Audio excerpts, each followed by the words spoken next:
থাকতে হয়, নিজেদের সংসার আছে, আবার সাহেবদের একটু দেখাশোনার ব্যাপার আছে। সাহেবরা সারাদিন কাজের ব্যস্ততা থাকেন, এই সন্ধ্যার সময় বাড়ি ফেরেন, সাহেবদের একটু দেখার দরকারও আছে। এতগুলো মূল্যবান কাজ থেকেও সেখান থেকে কিছুটা সময় নষ্ট করে আমরা একসঙ্গে পড়াশোনা করছি। তো সেই কারণে ম্যামদের জন্য আমার বিশেষ করে অসংখ্য ধন্যবাদ। তো আমি আলোচনা শুরু করছি। আমরা আজকে জানবো যে পেশেন্টকে আমরা যে মেডিসিন দিয়েছি, আমরা কেস টেকিং করেছি, এই যে সিস্টেমগুলো, যে পথ আমরা এগিয়ে এলাম, এই এগিয়ে আসার পরে আমরা আর একটা কি লক্ষ্য করতে পারবো, আমরা কি দেখব না, রিমেডি দেওয়ার পরে রোগীর শরীর ও মনের কি পরিবর্তন হলো। আমরা একটা পেশেন্টকে মেডিসিন অ্যাপ্লাই করলাম, এই কেস টেকিং করলাম, এটা ওটা হেন তেন নানান সতেরো খোঁজ খবর নিয়ে রিমেডি পেশেন্টকে দিলাম। দেওয়ার পরে সেই পেশেন্টের শারীরিক এবং মানসিক কি পরিবর্তন হলো, আর সেই পরিবর্তনগুলো দেখে আমরা কি সিদ্ধান্ত নেব, এটাই হলো এক কথায় প্রগনোসিস। আমরা আরো চিন্তা ভাবনা করতে পারি যে আমি মেডিসিনটা দিলাম, মেডিসিনটা দেওয়ার পরে রোগ সঠিক পথে চলছে কি না,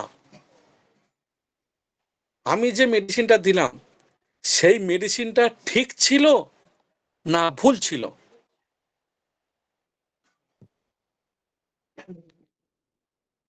তো এই কলা কৌশলগুলো আমরা আস্তে আস্তে ধাপে ধাপে শিখব।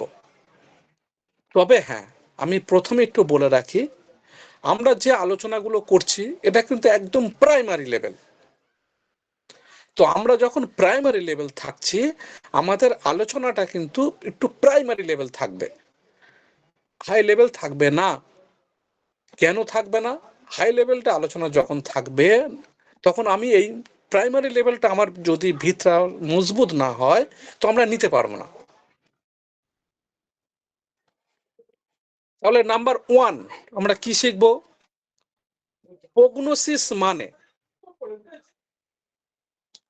রোগের ভবিষ্যৎ গতিপথ বুঝে নেওয়া। যে আমি মেডিসিনটা দিয়েছি, মেডিসিনটা দেওয়ার পরে এই রোগটা কোন দিকে যাচ্ছে, সেই গতিপথকে আমার আপনার বুঝে নিতে হবে।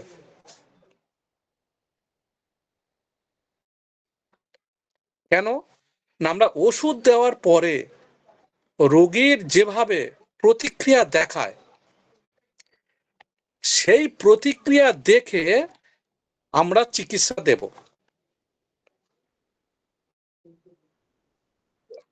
কিভাবে চিকিৎসা দেব না, রোগ সারছে না চাপা পড়ছে,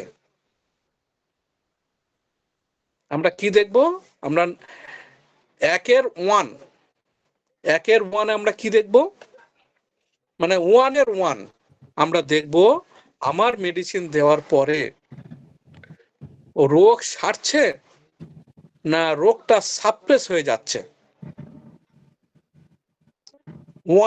2 কি দেখব, আমি যে মেডিসিনটা দিয়েছি,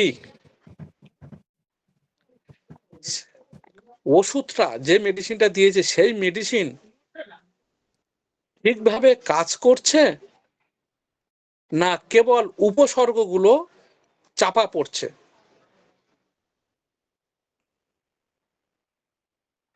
নাম্বার 3 আমরা কি মনে রাখবো, আরো গভীরে আমি মেডিসিন দেওয়ার পরে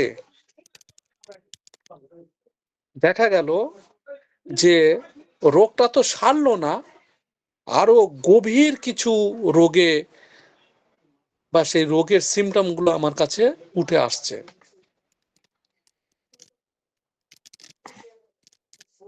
আমরা এইগুলোর উপরে ভালো করে লক্ষ্য দেব।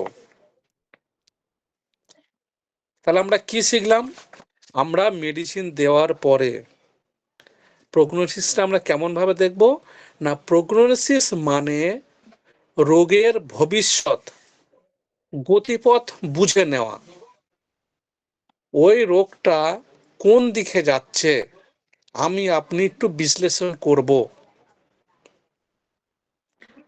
না। আমার মেডিসিন দেওয়ার পরে নাম্বার 1 রোগটা সেরে যাচ্ছে না চাপা পড়ছে। নাম্বার 2 আমি কি দেখব, আমার যে মেডিসিনটা দেওয়া হয়েছে এই মেডিসিনটা কেমন ভাবে কাজ করছে, মেডিসিনটা ঠিকভাবে কাজ করছে নাকি। নাম্বার 3 নাকি এই ওষুধটা দেওয়ার পরে আরো পেশেন্ট আরো নতুন নতুন রোগে আক্রান্ত হচ্ছে। আমরা এই বিষয়টা একটু লক্ষ্য রাখব।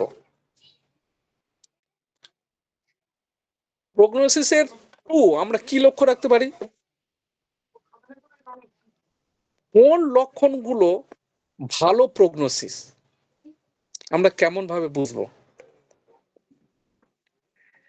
অর্থাৎ কোন লক্ষণটা ভালো প্রগনোসিস আমাদের বোঝার কতগুলো সিস্টেম রয়েছে।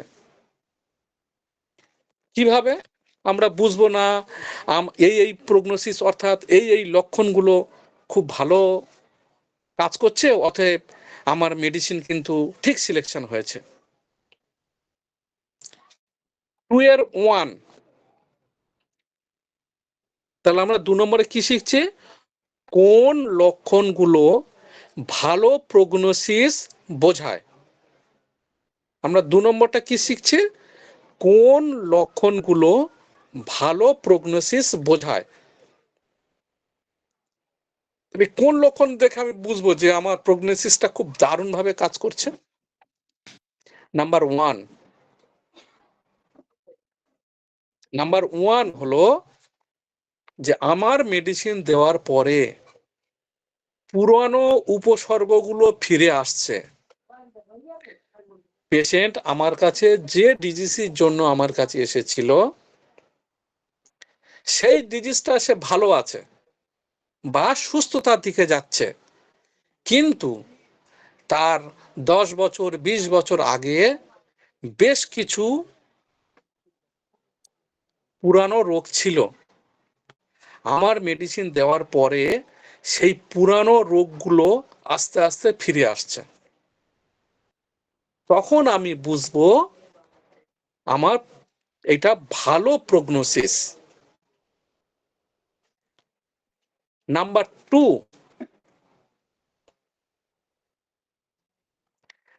2 এ আমরা কি শিখবো না, আমি একটা পেশেন্টকে মেডিসিন দিলাম, মেডিসিন দেওয়ার পরে তার রোগটা ভিতর থেকে বাইরের দিকে উপসর্গগুলো ফুটে উঠছে। হয়তো দেখা গেল কিরকম ভাবে ভিতর থেকে বাইরে, দেখা গেল কোন পেশেন্টের মাথার সমস্যা ছিল,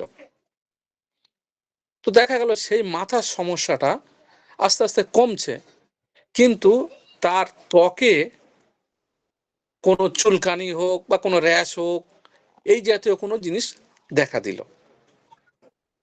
তো ভিতরের জিনিসটা সারছে কিন্তু তার উপসর্গটাও আস্তে আস্তে বাইরের দিকে ফুটে আসছে। এই রকম যখন আমরা লক্ষণকে দেখব তখন এই লক্ষণকে আমরা ভালো প্রগনোসিস বলবো। নাম্বার 3 কি শিখবো না, আমি মেডিসিন অ্যাপ্লাই করলাম কোনো পেশেন্টকে, মেডিসিন অ্যাপ্লাই করার পরে কি হলো না, পেশেন্টের লক্ষণগুলো উপর থেকে আস্তে আস্তে নিচের দিকে রোগটা নামছে।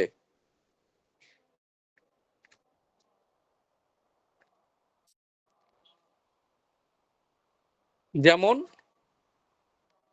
কারোর মানসিক সমস্যা ছিল, তো সেই সমস্যা থেকে আস্তে আস্তে কোনো বুকের সমস্যা একটু দেখা দিচ্ছে, বুকের কোন একটা জায়গায় একটু গলা জ্বালা করছে বা বুক জ্বালা করছে, এরকম সমস্যা দেখা দিচ্ছে। তারপরে দেখা গেল তার আস্তে আস্তে পায়ের দিকে একটা সমস্যা দেখা দিল। তখন আমরা কি বলবো, এই ধরনের কোন লক্ষণ যখন আমরা দেখা দেবে, তখন আমরা ভাববো এই যে লক্ষণটা একটা ভালো প্রগনোসিস।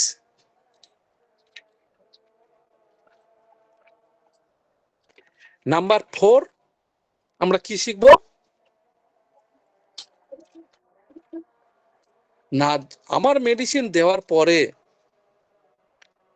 পেশেন্টের একটা দ্রুত উন্নতি হচ্ছে, তাহলে কিভাবে আমরা বুঝতে পারবো যে এইটা দেখে পেশেন্ট আস্তে আস্তে দ্রুত উন্নতি হচ্ছে? তখন আমি বুঝবো না পেশেন্ট আস্তে আস্তে সুস্থতার দিকে ফিরছে। আমি আরেকটু রিপিট করছি, যেহেতু একটু বিষয়টা আমাদের কাছে অনেকের কাছে মনে হচ্ছে একটু নতুন নতুন, একটু কষ্ট হবে, তো আমরা শিখব। আমরা কি শিখলাম? আমরা কেস টেকিং করা শিখেছি, কোন কোন লক্ষণগুলো নেব সেটা শিখেছি, একটা লক্ষণ টোটালিটি অফ সিমটম কিভাবে করতে হয় আমরা শিখেছি, একটা লক্ষণ সেই লক্ষণটাকে পূর্ণাঙ্গ লক্ষণ হলো না আধা পূর্ণাঙ্গ লক্ষণ হলো আমরা সেটা শিখেছি। এটা আরেকটু আবার রিপিট করি, পূর্ণাঙ্গ সিমটম কাকে বলবো, এটা কিন্তু আমাদের বারবার কাজে লাগবে, সেই কারণে পূর্ণাঙ্গ সিমটমটা আমি আবার বলছি। পূর্ণাঙ্গ সিমটম কাকে বলবো না, যে সিমটমের মধ্যে, এটা আপনারা বলতে থাকুন আমার সাথে সাথে, পূর্ণাঙ্গ সিমটম কাকে বলে, যে সিমটমের মধ্যে আমরা প্রত্যেকে মনে মনে বলতে থাকি, কারণ এইটা আমাদের খুব দারুণ দারুণ দারুণ ভাবে কাজে লাগবে স্যার বা ম্যাম। পূর্ণাঙ্গ লক্ষণ কাকে বলবো না, যে লক্ষণের মধ্যে 4টে বৈশিষ্ট্য থাকবে। কি কি? Location, sensation, modalities, concomitance. এই 4টে বৈশিষ্ট্য যখন একটা লক্ষণের মধ্যে থাকবে, আমরা সেই লক্ষণটাকে পূর্ণাঙ্গ লক্ষণ বলবো। তো এইরকম পূর্ণাঙ্গ লক্ষণ নিয়ে আমরা টোটালিটি অফ সিমটম করব। অনেকের ধারণা হয়তো যে একটা পেশেন্ট যতগুলো সিমটম দিল মনে হয় সেই সিমটমের যোগফল হলো টোটালিটি অফ সিমটম। না, এটা নয়। আমরা টোটালিটি অফ সিমটম বলতে মহাত্মা হ্যানিম্যান আমাকে কি শিখিয়েছে, কেন্ট আমাকে কি শিখিয়েছে, এই সমস্ত বড় বড় মনীষীদের কথা আমরা চিন্তা করব। আমাদের কাছে অনেক ডাক্তারবাবু, সিনিয়র ডাক্তারবাবু আমরা পাবো, ওনাদের জিজ্ঞাসা করলে ওনারা বলবেন যে অত বাবু আমার অত সময় নেই হাতে, আমার অত কেস টেকিং করতে লাগে না বাবু, আমার সামনে পেশেন্ট এলে আমি দেখেই বুঝতে পারি যে অমুক পেশেন্ট অমুক মেডিসিনের পেশেন্ট। মেবি সেটা হতে পারে, দেখা গেল সেই স্যার অনেক দীর্ঘদিন যাবত প্র্যাকটিস লাইনে আছেন, একটা পেশেন্টের দেখে মেডিসিনের সঙ্গে তার বুঝতে পারেন, হতে পারে এটা।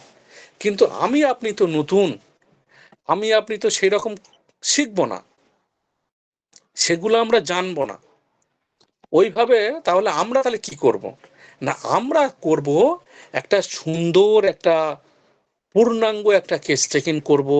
সেই কেস টেকিং করে আমরা মেডিসিন সিলেকশন করতে চেষ্টা করব।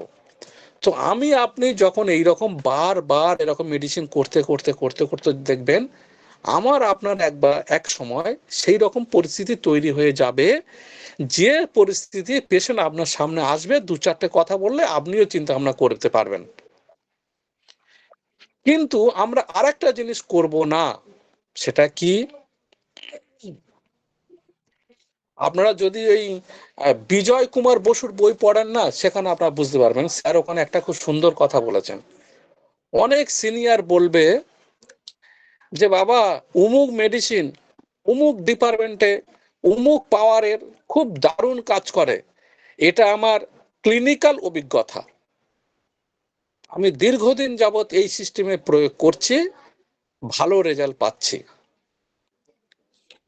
তো আমি আপনি পড়াশোনা না করে আমার স্যার বলে দিয়েছে যখন, এটা আমার দীর্ঘ 30 বছরের অভিজ্ঞতা, তো আমিও অ্যাপ্লাই করতে শুরু করলাম। তো দেখা যাবে আমি আপনি শুরু করলাম, দেখা গেল ওই স্যারের চোখ, ওই স্যারের দৃষ্টিভঙ্গি, ওই স্যারের মানসিকতা, ওই স্যারের কেস টেকিংয়ের সিস্টেম, ওই স্যারের মানে রুগী পর্যবেক্ষণ করার ক্ষমতা আর আমার ক্ষমতা এক নয়। তাই সেই স্যারের একটা দীর্ঘদিন ক্লিনিক্যাল অভিজ্ঞতা থেকে সেই মেডিসিন দিয়েছে।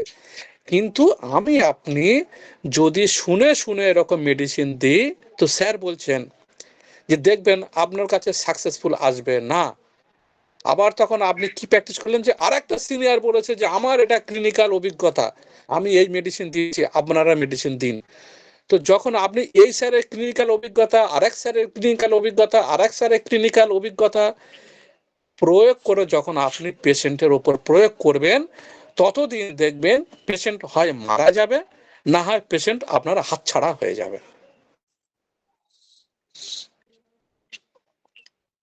স্যার আমার কথা অসুবিধা হচ্ছে স্যার?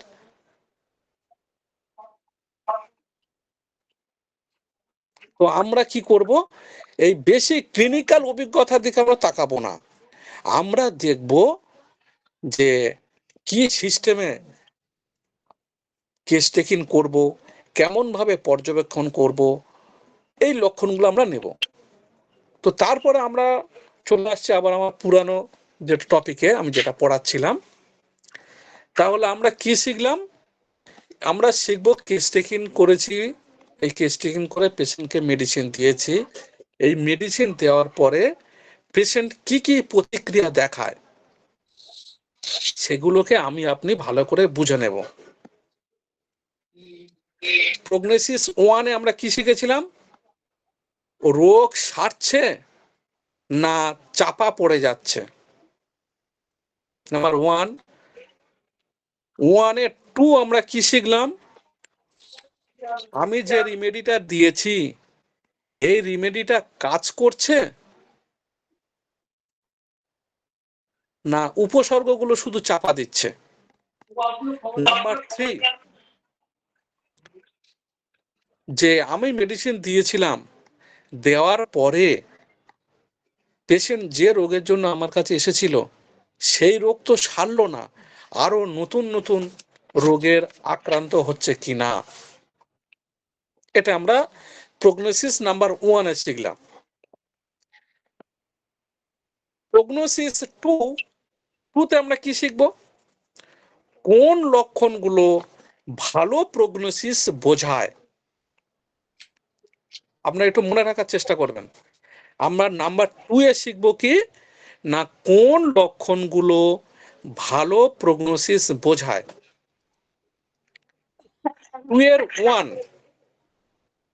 1 কি না, আমার মেডিসিন দেওয়ার পরে পেশেন্টের পুরানো উপসর্গ ফিরে এসেছে,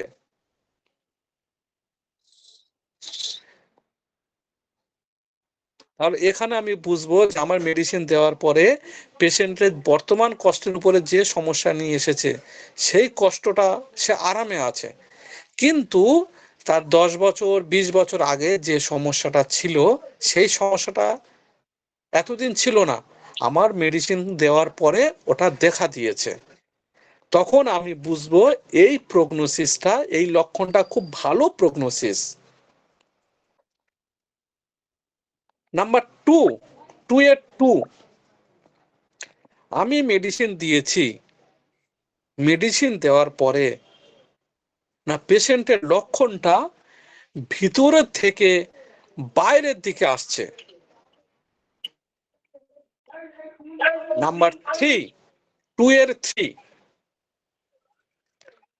কি না, আমার মেডিসিন দেওয়ার পরে পেশেন্টের লক্ষণটা উপর থেকে নিচের দিকে আস্তে আস্তে নামছে, তখন আমি বুঝবো না আমার এটা ভালো প্রগনোসিস। আর একটা ভালো প্রগনোসিস কি, যে আমি মেডিসিন দিয়েছি, পেশেন্টটা খুব দ্রুত গতিতে সুস্থতার দিকে যাচ্ছে। প্রগনোসিস 3 আমরা কি শিখবো? তাহলে আমরা 2 এ শিখলাম কোন লক্ষণগুলো ভালো প্রগনোসিস। আমরা 3 নম্বরে শিখবো কোন লক্ষণটা খারাপ প্রগনোসিস বোঝায়। প্রগনোসিসের 3 তে আমরা কি শিখবো না, কোন প্রক্রিয়ায় খারাপ প্রগনোসিস বোঝায়। ফের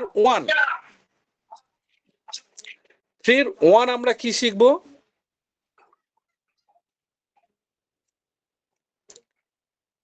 আমি মেডিসিন দিলাম, মেডিসিন দেওয়ার পরে নতুন গভীর সমস্যা আবার তৈরি হয়েছে। আমরা মনোযোগী দিয়ে একটু শোনার চেষ্টা করি। আমি মেডিসিন দিলাম, মেডিসিন দেওয়ার পরে পেশেন্ট যে সমস্যা নিয়ে এসেছিল সেই সমস্যা পর্যন্ত ছাড়েনি, কিন্তু নতুন এবং আরো গভীর সমস্যা তৈরি হচ্ছে। এই প্রগনোসিস, এই লক্ষণটাকে আমরা কি বলবো? এটা হলো খারাপ প্রগনোসিস। এটা হলে আমরা কি করতে পারি? আমরা চিন্তা করতে পারি আমার ওষুধ নির্বাচন ভুল ছিল। এই ছোট্ট ছোট্ট কথা আমরা একটু মাথায় রাখার চেষ্টা করব, দেখবেন প্র্যাকটিস জীবনে আমাদের কি কাজে লাগে। হয়তো আমাদের একটু কষ্ট হচ্ছে বুঝতে, হোক কষ্ট, দেখবেন এই ছোট্ট ছোট্ট কথা যদি আমরা মাথায় ধরে রাখতে পারি, একটা করে পেশেন্ট যখন আসবে আর এইরকম ফলো আপ এইরকম সামনে যখন আপনার সামনে আসবে, আর আপনি যদি আমার কথাটা একবার মনে পড়ে, তখন দেখবেন না সত্যি আমার চিকিৎসার জগতের একটা ধাপ আমরা এগিয়েছি। তাহলে আমরা কি হলো, 3 নম্বর প্রগনোসিসের 3 নম্বরে 1 আমরা কি শিখলাম? আমরা শিখলাম আমার মেডিসিন দেওয়ার পরে পেশেন্ট তো ভালো হলো না, উপরন্তু নতুন গভীর সমস্যা আরো তৈরি হয়েছে। তো এইরকম একটা পরিস্থিতি যদি আসে, আসিয়া ম্যাম আপনার মাইক্রোফোনটা একটু বন্ধ করে দেবেন ম্যাম। আসিয়া ম্যাম কথা শুনতে পাচ্ছেন? ম্যাম আপনার microphone, thank you thank you. তাহলে আমরা এখানে কি শিখলাম?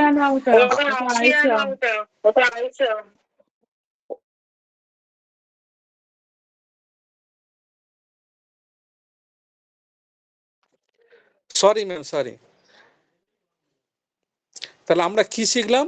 আমি মেডিসিন দিলাম, মেডিসিন দেওয়ার পরে পেশেন্টের সুস্থতা তো হলো না, উপরন্তু নতুন এবং গভীর সমস্যা তৈরি হয়েছে।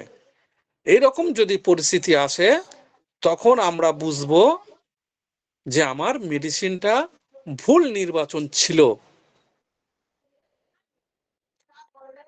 গ্রেড 2 সেটা কি না, খারাপ প্রগনোসিস কোন কোন সিমটমকে দেখে আমরা বুঝি। গ্রেড 2 গ্রেড 2 টা আমরা কি শিখবো? যে আমার মেডিসিন দেওয়ার পর ফলে পেশেন্টের উন্নতির বদলে, পেশেন্টের উন্নতির বদলে উপসর্গগুলো আরো ভিতরে চলে যাচ্ছে, অনেক গভীরে চলে যাচ্ছে। পেশেন্ট আমার কাছে যে উপসর্গ নিয়ে এসেছিল সেই উপসর্গ তো সারলো না, উপরন্তু আমার এই উপসর্গগুলো আরো অনেক গভীরে চলে যাচ্ছে। তো যখন এইরকম একটা পরিস্থিতি আসবে, তখন আপনি কি করব? না, আমরা বুঝবো এই রোগটা পেশেন্টের সাপ্রেস হচ্ছে, ভিতরে চেপে যাচ্ছে, দমন হয়ে যাচ্ছে। তো আমরা শুধু অনেক সময় বলি যে অ্যালোপ্যাথির মাধ্যমে রোগ সাপ্রেস হয়, শুধু এটা আমরা শিখেছি, কিন্তু না স্যার, আমাদের হোমিওপ্যাথিতে ভুল ট্রিটমেন্টের ফলেও অনেক সময় রোগ সাপ্রেস হয়। একটা পেশেন্ট যে বৈশিষ্ট্য এসেছে, দেখা গেল আমি আপনি নির্বাচন ঠিকভাবে করতে পারলাম না, তো আমাদের হোমিও মেডিসিনের মাধ্যমেও সাপ্রেস হয়। টিয়ার 3, খারাপ উপসর্গর 3 নম্বরটা কি? আমি মেডিসিন দিলাম, মেডিসিন দেওয়ার পরে পেশেন্টের মানসিক অবস্থাটা আরো বেড়ে গিয়েছে, আরো খারাপের দিকে চলে গিয়েছে। এইরকম যদি একটা পরিস্থিতি আসে, আমরা তখন কি বুঝতে পারি? না, আমার মেডিসিনের দ্বারা পেশেন্টের রোগটা অনেক গভীরে ঢুকে যাচ্ছে।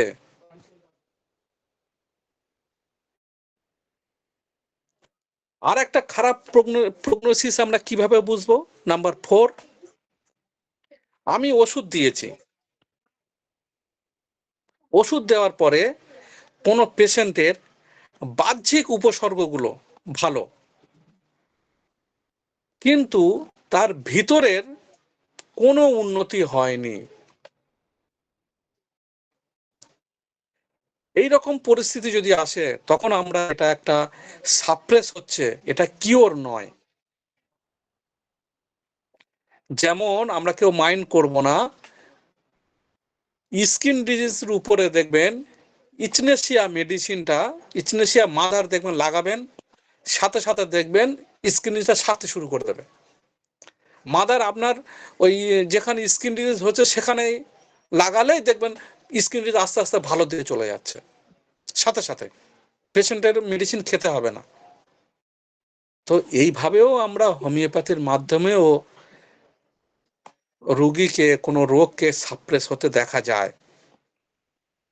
তাহলে আমরা এখানে 3 নম্বরে কি শিখলাম?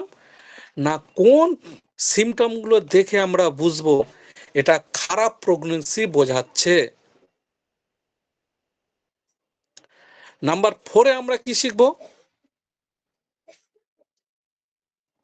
নাম্বার 4 এ শিখবো যে উন্নতির পথে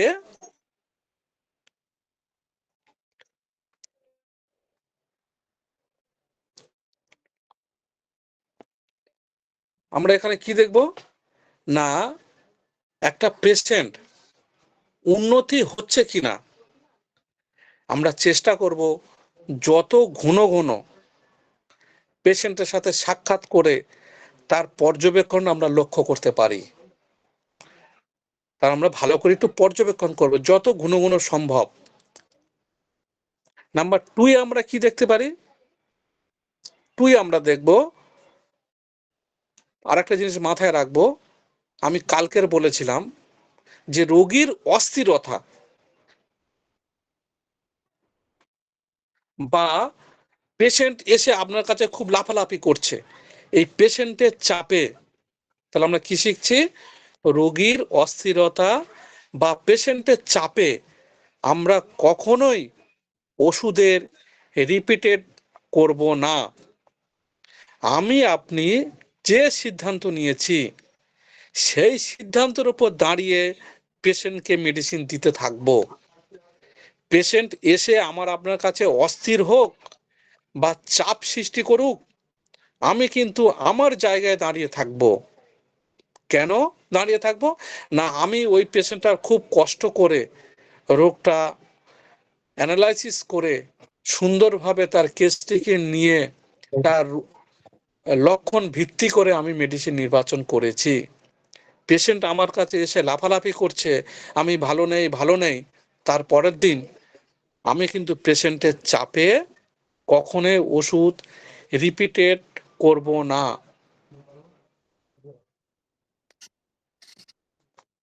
কেন? 3 নম্বরে বলছেন 4-3 বলছে সঠিক প্রগনোসিস আপনাকে দ্বিতীয় প্রেসক্রিপশন ঠিকভাবে দিতে সাহায্য করবে। তো আমি আপনি যদি এটা মাথায় রাখতে পারি যে আমরা যদি এই প্রগনোসিস গুলো সঠিক প্রগনোসিস আমার এবং আপনাকে দ্বিতীয় প্রেসক্রিপশন করতে সাহায্য করবে, সঠিকভাবে সাহায্য করবে। এই পর্যন্ত কারোর অসুবিধা হলো একটু বলবেন।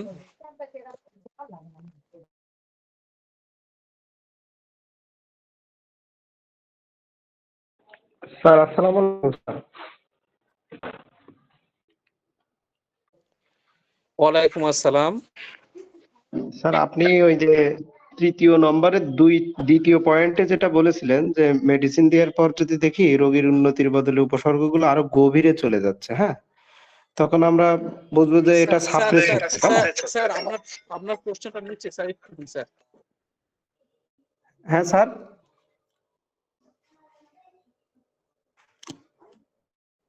স্যার স্যার বলবো স্যার? স্যার শুনতে পাচ্ছেন? হ্যাঁ স্যার বলুন, এবার বলুন স্যার। আচ্ছা স্যার, আপনি যে বলেছেন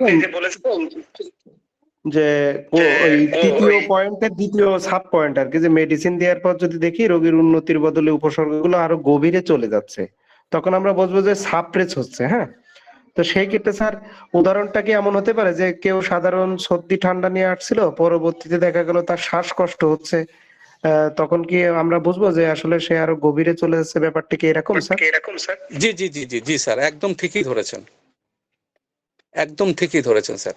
থ্যাংক ইউ স্যার। যে আমরা একটা ছোট্ট একটা সমস্যা নিয়ে এসেছিল, কথাই বলছি, কারোর একটা ডায়রিয়া নিয়ে এসেছিল, তো আমি মেডিসিন দিলাম। মেডিসিন দেওয়ার পরে তার টোটাল আর 4-5 দিন আর মানে স্টুল করতে পটি করতে পারছেন না, আর পুরো পায়খানা স্টপ হয়ে গেছে। তাহলে আমি আপনি কি ভাববো যে আমাদের মেডিসিনের কাজ কি?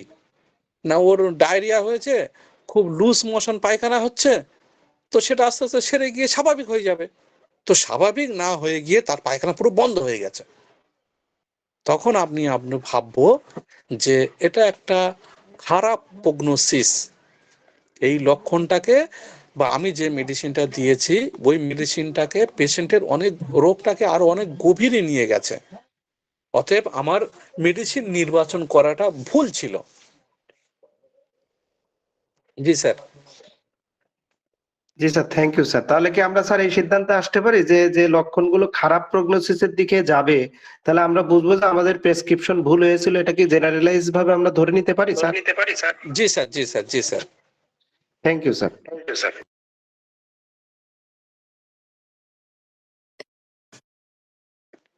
স্যার এই পর্যন্ত যদি কারো বুঝতে অসুবিধা থাকে স্যার আর একবার তাহলে রিপিট করবে, একটু বলবেন কোন জায়গাটায় অসুবিধা হচ্ছে, অথবা যদি কারোর কিছু প্রশ্ন থাকে বা বুঝতে যদি অসুবিধা হয় একটু বলবেন স্যার বা ম্যাম। স্যার আদাব স্যার, এটা আদাব। খারাপ প্রগনোসিস বিষয়ে বলতেন স্যার, 3 নম্বরের।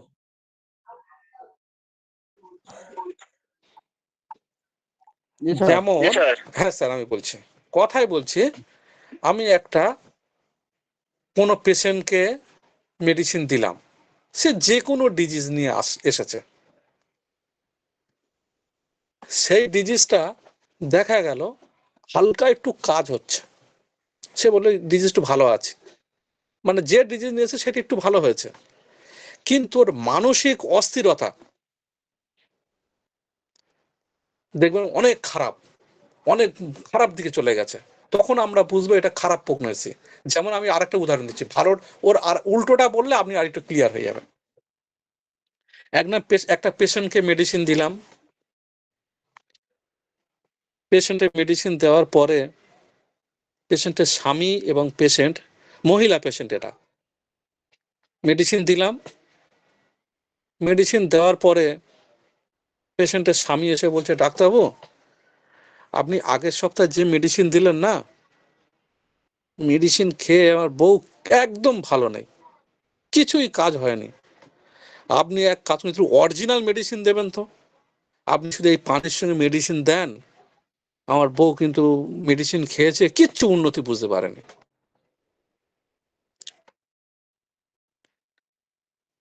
এবার আমি মহিলা পেশেন্টকে এবার জিজ্ঞাসা করলাম, মা আপনি এখন কেমন আছেন? তাহলে আমরা এক্ষুনি শুনলাম ওনার স্বামীর কাছ থেকে যে আমার মিসেস আপনার ওষুধ খেয়েছে, আর আপনি এবার একটু ভালো মেডিসিন দিন, অরিজিনাল মেডিসিন দিন। আগে ওই পানি দিয়ে ওষুধ খেয়েছিল, ওই পানি দেওয়া ওষুধ খেয়ে কিছুই কাজ হয়নি। আপনি এবার একটু অরিজিনাল মেডিসিন দেবেন, যাতে আমার বউ তাড়াতাড়ি সুস্থ হয়। এটা আমার বাস্তব জীবন আমার কাছে ঘটেছে। তো আমি পেশেন্টকে জিজ্ঞাসা করলাম, মা আপনি এখন কেমন আছেন? তো পেশেন্ট বলছে, বাবা আমি আপনার ওষুধটা খেয়ে আমার সমস্যা কিন্তু এখন আছে, কিন্তু আমি কিন্তু খুব ভালো আছি। ভাষাটা বলছেন, আমাদের হোমিওপ্যাথি ওষুধ কোথায় কাজ করে? জীবনী শক্তির উপরে কাজ করে না, একদম ভিতরে গিয়ে কাজ করে না। আমি আপনি এটা সকলেই জানি, আমার হোমিওপ্যাথি ওষুধটা একদম ভিতরে গিয়ে কাজ করে।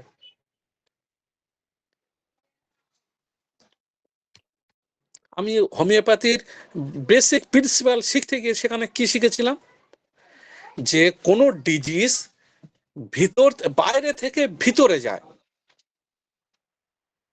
আর আমার বেসিক প্রিন্সিপালে কি শিখেছি, না ভিতর থেকে বাইরে আসে। তাহলে আমার ওষুধ খাওয়ার পর পেশেন্টের ভিতরে ভিতরে কিন্তু খুব সুস্থ, ভিতরে ভিতরে সে খুব ভালো, কিন্তু বাইরে তার কোমরের ব্যথা নিয়ে এসেছিল, ডাক্তারবাবু আমার কোমরের ব্যথাটা কিন্তু রয়েছে। তাহলে আমি কি বললাম, পেশেন্টের রোগটা কিন্তু রয়েছে। পেশেন্ট এসে বলছে, আমি কিন্তু ডাক্তারবাবু খুব খুশি, আপনার ওষুধ খেয়ে কিন্তু খুব খুশি। এই যে আমার ওষুধ খেয়ে যে খুশি, ওর মানসিক চেঞ্জ হয়েছে, মানসিক দিক চেঞ্জ হয়েছে। কিন্তু পেশেন্টের মানসিক দিকটা যদি চেঞ্জ না হতো, তখন আমরা বুঝতাম যে আমার ওষুধটা ঠিক কাজ করেনি। এটাইকে বোঝানো হয়েছে যে মানসিক উপসর্গগুলো আরো বেড়ে যাবে। কিন্তু আমার এখানে পেশেন্ট এসে কি বলছে, ডাক্তারবাবু আমি ওষুধ খাওয়ার পর কিন্তু এখন খুব খুশি। এই যে খুশি, আমি ভালো আছি, এইটা হচ্ছে কি মেন্টাল সিমটম স্যার। আমি ভালো আছি, আমি খুব খুশি, আপনার ওষুধের উপর আমি খুব সন্তুষ্ট। ডাক্তারবাবু আমি অনেক জায়গায় ওষুধ খেয়েছি, কিন্তু আপনার উপর আমার খুব ভরসা, ইনশাল্লাহ আপনার ওষুধ খেয়ালে আমি সুস্থ হয়ে যাব। আশা করি স্যার উত্তরটা পেয়েছেন স্যার। স্যার অসুবিধা হয়েছে স্যার?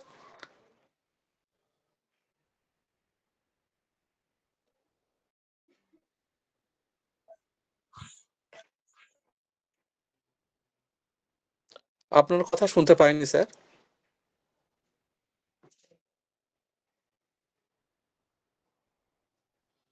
হ্যালো স্যার উনি মনে হয় ব্যস্ত স্যার, হয়ে আমার কথা স্যার, স্যার আমার কথা শুনতে পাচ্ছেন? আপনারা কেউ পাচ্ছেন? জি জি আপনি এগিয়ে যান স্যার উনি মনে হয় জি স্যার, পাচ্ছি sir, G sir. Thank you sir.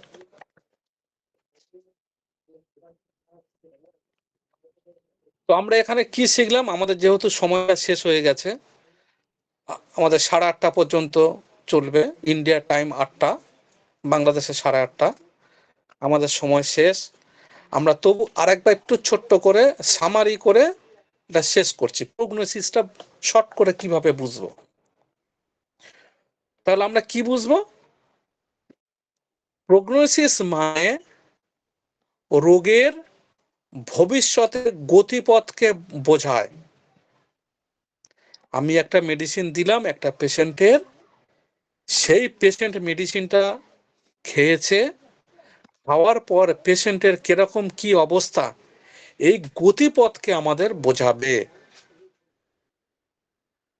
সেই গতিপথটা বিভিন্ন হতে পারে।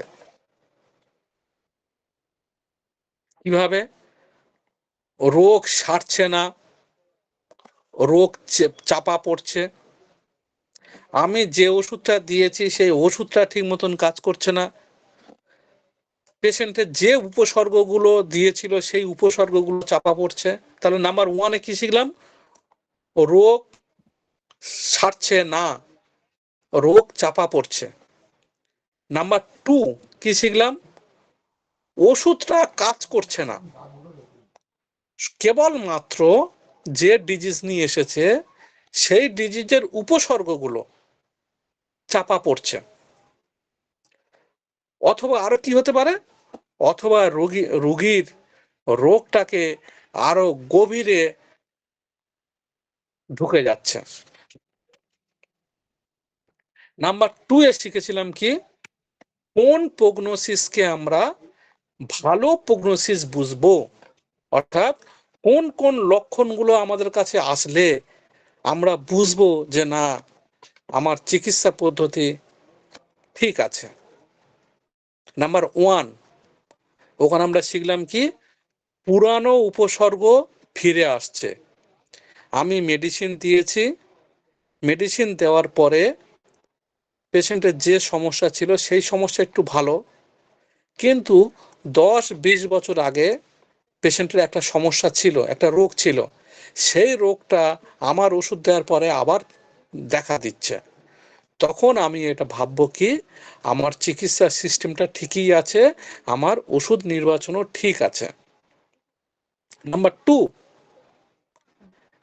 টু এ আমরা দেখব কি না, ভিতর থেকে বাইরে উপসর্গগুলো চলে আসছে। ওষুধ দেওয়ার পরে পেশেন্টের যে উপসর্গগুলো ভিতরে ছিল সেই উপসর্গগুলো ভিতর থেকে বাইরের দিকে আসছে। নাম্বার থ্রি, উপসর্গগুলো উপর থেকে নিচের দিকে নামছে। নাম্বার ফোর, উপসর্গগুলো আস্তে আস্তে ভালোর দিকে যাচ্ছে। এইগুলো সিস্টেমগুলো দেখলে আমরা তখন ভাববো না এই প্রগনোসিসগুলো বা এই লক্ষণগুলো ভালো প্রগনোসিসকে সাপোর্ট করে। তো আমি দেখলাম ভালো প্রগনোসিস কাকে বলে এটা শিখলাম, কিন্তু তার পাশে আমি আর একটা শিখবো উল্টোটা, খারাপ প্রগনোসিস কোন লক্ষণগুলোকে বোঝাবো বা কোনগুলোকে দেখলে আমরা বলবো যেটা খারাপ প্রগনোসিস। নাম্বার ওয়ানে দেখবো নতুন এবং গভীর সমস্যা তৈরি হয়েছে। আমার মেডিসিন খাওয়ার পরে পেশেন্ট যে সমস্যা নিয়ে এসেছিল সেটা তো সারলো না, উপরন্তু নতুন এবং গভীর সমস্যা তৈরি হয়েছে। এ থেকে আমি বুঝতে পারবো যে আমার ওষুধ নির্বাচনটা সম্ভবত ঠিক ছিল না বা ঠিক হয়নি। নাম্বার টু, উন্নতির বদলে উপসর্গগুলো আরো অবনতি হচ্ছে, বা উন্নতির বদলে উপসর্গগুলো আরো ভিতরের দিকে ঢুকে যাচ্ছে। নাম্বার থ্রি, আমার মেডিসিন খাওয়ার পরে পেশেন্টের মানসিক অবস্থা আরো চঞ্চল হয়ে গেছে, আরো অস্থির হয়ে গেছে, আরো কষ্টকর হয়ে গেছে। পেশেন্ট আস্তে আস্তে বিশ্বাস হারিয়ে ফেলছে, মনে হচ্ছে এই ডাক্তারবাবু ওষুধ খেলে আমার মনে হয় সুস্থতা হবে না, আমি ভালোর দিকে ফিরবো না। এই যে মেন্টালটা আরো খারাপের দিকে চলে যাওয়া, তখন আপনি বুঝবো যে এটা খারাপ প্রগনোসিস। অথবা আর একটা কি দেখতে পারি না, আমার মেডিসিন খাওয়ার পরে পেশেন্ট বাহ্যিক উপসর্গ, বাহ্যিক কিছু বাইরের কিছু দৃষ্টি উপসর্গগুলো ভালো, কিন্তু তার ভিতরের উপসর্গগুলো পেশেন্ট আদৌ ভালো নেই। নাম্বার ফোর, পর্যবেক্ষণ। আমি কেমন ভাবে পর্যবেক্ষণ করব প্রগনোসিস গুলো? নাম্বার ওয়ান, ফোরের ওয়ান, উন্নতির পথে রোগীর যাত্রা,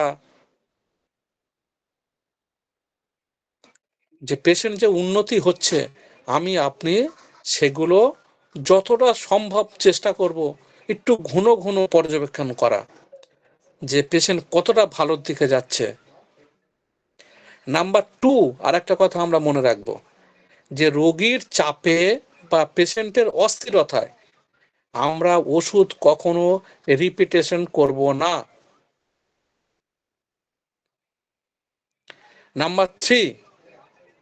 নাম্বার থ্রিতে আমরা কি শিখবো না, সঠিক প্রগনোসিস আমার আপনাকে দ্বিতীয় প্রেসক্রিপশন ঠিকভাবে দিতে সাহায্য করবে। এই পর্যন্ত ছিল আমাদের আজকের আলোচনার বিষয়। স্যার আমরা কি এখানে ক্লাস শেষ করব স্যার, যেহেতু আমাদের সময় শেষ হয়ে গেছে? জি স্যার, আরো কোনো প্রশ্ন করতে পারেন, যার কারো যদি কিছু এই ব্যাপারে প্রশ্ন থাকে। আর আমরা তার শিটটা আমি টাইপ করছি আপনাদের, আমরা ফাইনাল একটা ক্লাস করব, সেখানে স্ক্রিন শেয়ার দিব সেই শিটটা, এবং শিটটা আপনাদের সাথে শেয়ার করা হবে ইনশাল্লাহ। আমরা পুরো আলোচনাটা চলাকালীন যদি যতটুকু শেষ হয়ে যায়, আগামীকাল হয়তো কিছু আপনাদের সাথে পিডিএফ শেয়ার করব যেটুকু হয়েছে, একটু ফরম্যাট করে আগে সাবিরুল স্যারকে দেখাবো, তারপর আপনাদের সাথে শেয়ার করব ইনশাল্লাহ। আর আজকের ক্লাস সম্বন্ধে কারোর কোনো প্রশ্ন যদি থাকে স্যার বা ম্যাম বলতে পারেন। আমরা যত প্রশ্ন করব আমরা আস্তে আস্তে শেখার ভিতটা কিন্তু আমাদের অনেক মজবুত হয়ে যাবে। আমাদের যেখানে যেখানে সমস্যা হচ্ছে সেখানে আমরা ক্লিয়ার করে নেওয়ার চেষ্টা করব। থ্যাংক ইউ স্যার বা ম্যাম।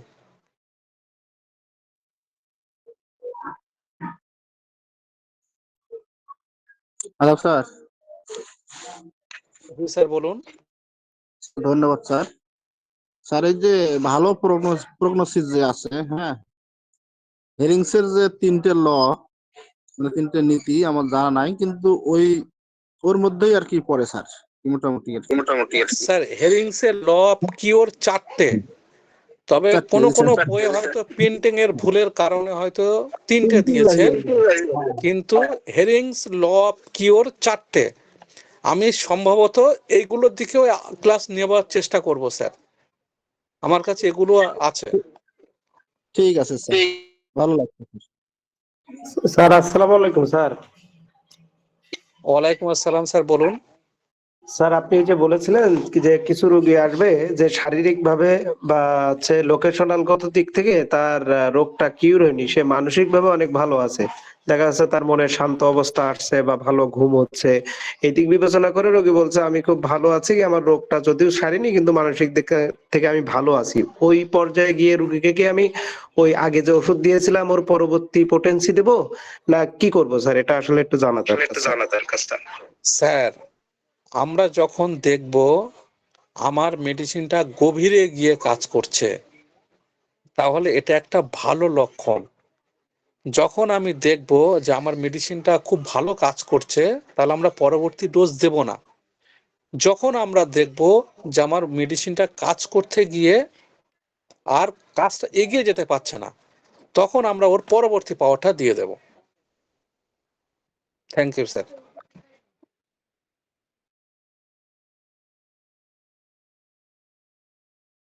আর স্যার বলছিলাম কি, এই কথাগুলো ছোট ছোট কথাগুলো দেখবেন, আমি আপনি যদি একটু মাথায় স্যার যদি একটু রাখতে পারি, হয়তো একটু কষ্ট হবে, দেখবেন একটু রাখতে পারলে চিকিৎসা জগতে দেখবেন স্যার কেমন কাজ হয়।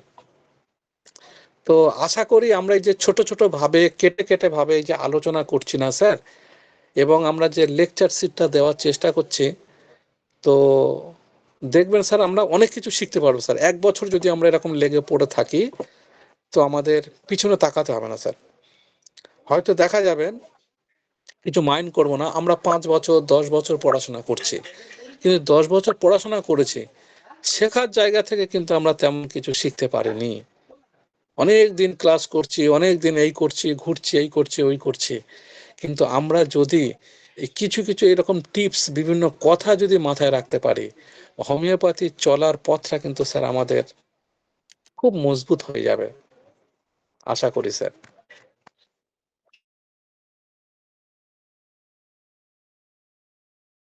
আর সালাউদ্দিন স্যার তো যে আমাদের জন্য মেহনত করছে, তো সেই মেহনত কথা তো বলে শেষ করা যায় না। তো আমি এই সামান্য নগণ্য মানুষ তবু চেষ্টা করছি স্যার আপনাদের জন্য যদি কিছু দিতে পারি স্যার। আমাদের তো আর তত অভিজ্ঞতা সম্পন্ন লোক নয় স্যার, চেষ্টা করি স্যার কিছুটা নিজেরা প্র্যাকটিস করছি, নিজেদের কিছু সমস্যা তৈরি হচ্ছে, সেই সমস্যার আলোকে দেখছি যে এই জিনিসগুলো আমাদের দারুণ কিন্তু মনে রাখতে হবে। আর আপনি চিন্তা করে দেখবেন স্যার, বা এখানে যে সমস্ত ম্যামরা আছেন, অনেক স্যারেরা কিন্তু বড় বড় কথা বলে চলে যায়। আপনি যখন বলবেন স্যার আমরা কিভাবে পড়বো, হোমিওপ্যাথিতে ভালো করে শিখবো, তখন আমরা প্রায় প্রত্যেকটা স্যারের কাছে শুনেছি পড়ো পড়ো পড়ো আর পড়ো। পড়া ছাড়া হোমিওপ্যাথিতে বড় কিছু হওয়া যায় না। কিন্তু আমি আপনি ভাবুন তো কি পড়বো, পড়বো তো শুনলাম, তা কি পড়বো? এই কি পড়বোর উত্তরটা পেতে আপনাকে কত সময় লাগে আপনি দেখবেন। কিন্তু সালাউদ্দিন স্যার এই যে আমরা যে কি পড়বো, এই যে প্রতিটা সিট যে আমাদের কাছে মুখের কাছে তুলে দিচ্ছে, আর আমরা যদি খেয়ে হজম করতে না পারি তাহলে আমাদের মতো হতভাগা আর কেউ নেই স্যার। আমার কথায় কিন্তু স্যার কেউ দুঃখ নেবেন না স্যার। সেই জন্য আমি খুব ক্ষমা প্রার্থী আর কি, যদি আমার কথায় কারো দুঃখ লেগে থাকে আমাকে ক্ষমা সুন্দর দৃষ্টি থেকে দেখবেন। সরি স্যার, এই পর্যন্ত শেষ করছি, নাকি স্যার কারোর কিছু জানার আছে বলবেন?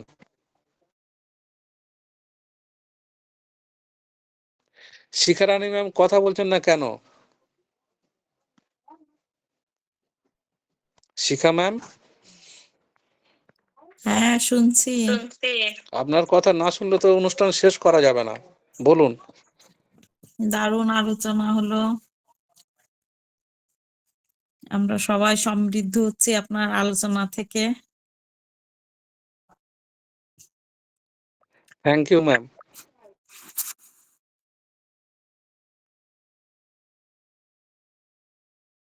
স্যার তাহলে ক্লাস শেষ করে দিন স্যার। জি স্যার, আমাদের ডাক্তার সাবিরুল সর্দার স্যারকে অনেক অনেক ধন্যবাদ। স্যার আমাদের জন্য অনেক পড়াশোনা স্টাডি করে আমার কাছে লিখে লিখে ছবি তুলে পাঠাচ্ছেন, এগুলো আমি টাইপ করছি। আপনার বলেছি ইতিমধ্যে যে 70% এর মতো যেগুলো দিয়েছিল শেষ করেছি, আরো তো অনেক রয়েছে, কারণ স্যার বারবার বলছেন যেগুলো আমরা প্রাইমারি লেভেলে রয়েছি। আমরা ধীরে ধীরে এগিয়ে যাব এগুলো রোগীলিপি এবং ফিলোসফির ব্যাপারে। আর আমাদের আরো যে কাজগুলো চলমান সেগুলো তো আপনাদের গ্রুপে বলেছি। এই ইয়াটা ও নন্দনাথ স্যারের বইটা আবার সুন্দর করে টাচেবল করে সাজাচ্ছি। আর কালকে আমরা ন্যাশ পড়তে গিয়ে যে আ মনি হোসেন স্যারের যে পকেট থেরাপিউটিক বইটা, থেরাপিউটিক পকেট বুক, সেটার একটা চ্যাপ্টার রয়েছে অ্যাগ্রাভেশন এভালুয়েশন। এটার জন্য ন্যাশ স্যার বলেছিলেন যে শুধু এইটুকু যদি লিখতেন বনি হোসেন স্যার তবুও তিনি অমর হয়ে থাকতেন। তো সেইটা আমি অনুবাদ করছি ইতিমধ্যে, অনুবাদের কাজ চলছে। সেটাও আপনাদের সাথে শেয়ার করব। অনেকগুলো কাজই চলছে। তো সবাই সবার জন্য দোয়া করব ইনশাআল্লাহ। সবাই ভালো থাকবেন। আমরা আবার কয়টার সময় পরবর্তী আলোচনাটা আমরা আজকে ফ্লোরিক অ্যাসিডটা পড়ব, ওষুধ পরিচয় এবং অ্যালেন স্কিনউড থেকে। আমরা পর্যায়ক্রমে আ ২১ টার মতো ম্যাথমেটিকা থেকে আমরা এগুলো পড়বো। আমাদের ডিএইচএমএস কোর্সে ১৪ টা, আর Mridul Kanti sir, Roger Morrison, SR Phatak, Lippe, Nilmoni Ghatak, পুরাতন দোষের পরিচয় এবং উপেন্দ্রনাথ স্যারের বই মিলিয়ে আমাদের ৭, ৮, ১৪, ২১ টার মতো বই থেকে প্রত্যেকটা মেডিসিন পড়বো এবং প্রত্যেকটা মেডিসিনই ২১ টা বই থেকে একসাথে নিয়ে আসবো।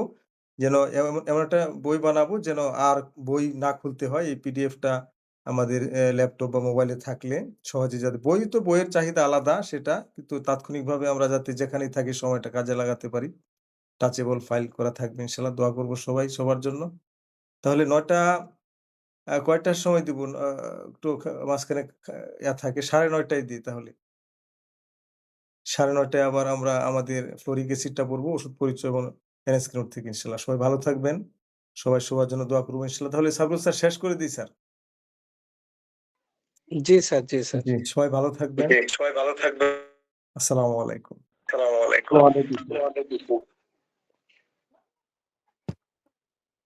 ধন্যবাদ স্যার। আসসালামু আলাইকুম। সবাই ভালো থাকবেন। ওয়ালাইকুম আসসালাম।